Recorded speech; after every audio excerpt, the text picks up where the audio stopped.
Hello everyone, welcome back to my gardening channel Riyansh plants and pot.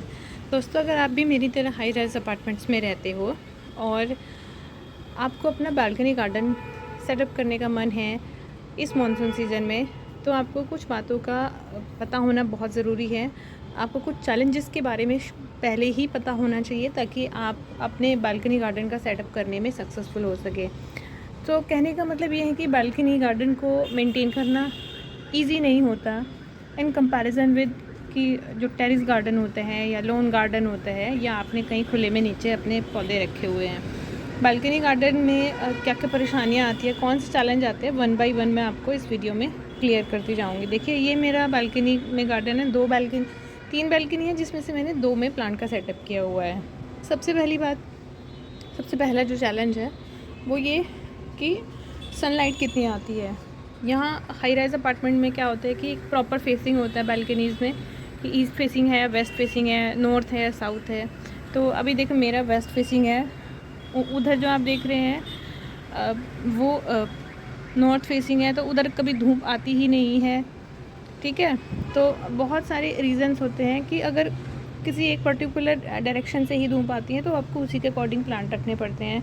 अगर आप east facing balcony में अपना setup करना चाहते हैं तो आपको डेलिकेट प्लांट्स रख सकते हैं। और कम धूप आती है, जैसे कि सिर्फ 2 घंटे की धूप आएगी, तो आपको बहुत ज़्यादा ऐसे प्लांट्स नहीं रखने चाहिए जिनको बहुत ज़्यादा धूप की ज़रूरत हो। जैसे मिनी जेड के प्लांट है, तो आप इनको रखेंगे तो आपके अच्छे से ग्रो नहीं हो पाएंगे। या बहुत सारे ऐसे पौधे होते हैं जिनको ज़्यादा धूप की ज़रूरत पड़ती है फ्लावरिंग के लिए या ग्रो होने के लिए, तो उन्हें रखने से आपको बचना होगा। वेस्ट फेसिंग बालकनी है तो आपको वो प्लांट ज़्यादा रखने चाहिए जो बहुत हार्डी हो, धूप ज़्यादा सहन कर सके। जैसे पोर्चुलाका है, मिनी जेड है, कनेर है, अगेव है, अलमांडा है, सदाबहार है। देखिए, तो ये है धूप की बात। दूसरा पॉइंट आ जाता है कि पानी का कैसा हिसाब है, मतलब पानी हार्ड है, सॉफ्ट है। तो मेरे यहाँ तो गंगा जल की सप्लाई नहीं होती है, मैं नोएडा में रहती हूँ, तो मेरे यहाँ तो बोरवेल का ही पानी आता है। और जब मैं स्टार्टिंग में यहाँ आई थी तब बहुत अच्छा पानी था, तब यहाँ मिट्टी में कटिंग्स भी ग्रो हो जाती थी, सीड्स भी ग्रो हो जाते थे। लेकिन टाइम टू टाइम यहाँ जैसे जैसे टाइम बढ़ता जा रहा है, अब यहाँ के पानी में कमी आती चली जा रही है। बहुत ज़्यादा फ्लोराइड्स हो गए हैं जिसकी वजह से मिट्टी की जो क्वालिटी है वो ख़राब होती जा रही है। या फिर ये कहिए कि टैंक्स को क्लीन रखने के लिए बहुत ज़्यादा क्लोरीन का यूज़ किया जाता है, तो उस सॉइल में प्लांट्स का ग्रो होना बहुत मुश्किल हो जाता है। तो आपको हार्डनेस पता होनी चाहिए कि आपके यहाँ का पानी में कितनी हार्डनेस है।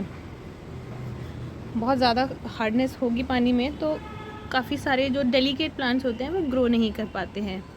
चलिए, दूसरा नंबर हमारा पानी का हो गया।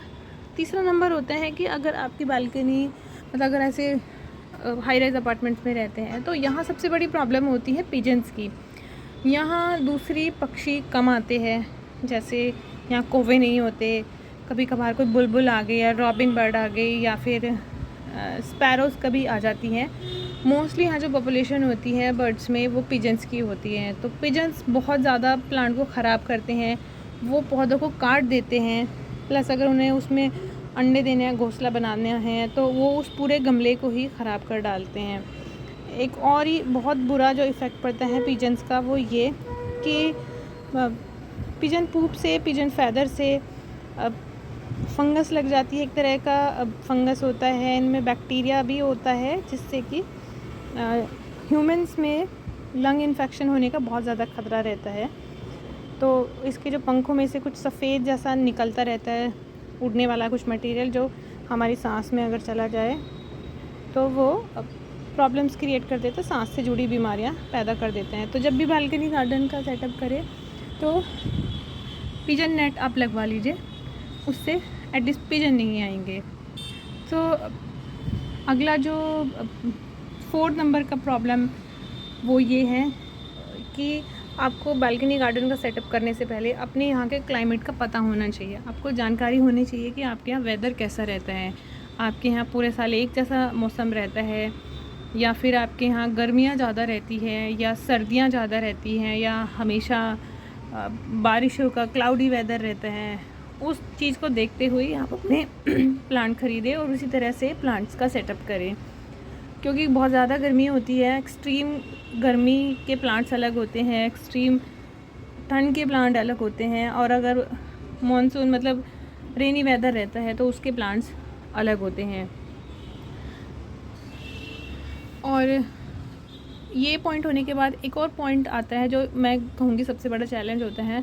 बालकनी में बहुत ज़्यादा गमले रखने से क्लीनिंग का एक बहुत बड़ा इशू आता है। तो जब भी आप अपनी बालकनी में प्लांट्स का सेटअप करना चाहते हैं, गमलों का सेटअप करना चाहते हैं, तो एक प्रॉपर प्लानिंग करें कि आपको इतने गमले रखने हैं, या आप हैंगिंग्स का ज़्यादा रखें ताकि क्लीनिंग में कम प्रॉब्लम हो। या फिर स्टैंड्स, गमले ख़रीदने से पहले मैं तो कहूँगी कि आप स्टैंड्स पहले ख़रीदें, वर्टिकल स्टैंड या हॉरिजॉन्टल स्टैंड, जो भी आपको प्रेफरेंस हो आपकी, तो उन्हें लेने के बाद ही आप अपने गमलों का सेटअप करें। क्योंकि देखिए ये जो जितने भी पॉट्स रखे हुए हैं इनको मुझे डेली हटाना पड़ता है, और यहाँ जो जुगाड़ मैंने किया हुआ है या फिर जो ये स्टैंड पर रखे हुए, इनके नीचे इजीली सफाई हो जाती है और ये अच्छे चलते भी हैं।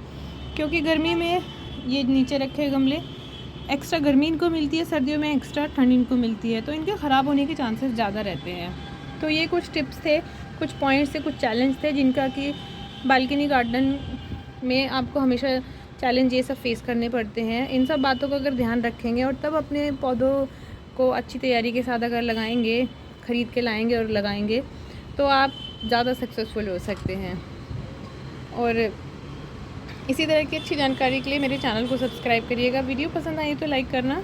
नेक्स्ट मिलेंगे कुछ और वीडियो में, तब तक के लिए गार्डनिंग करते रहे। Happy gardening, go green friends.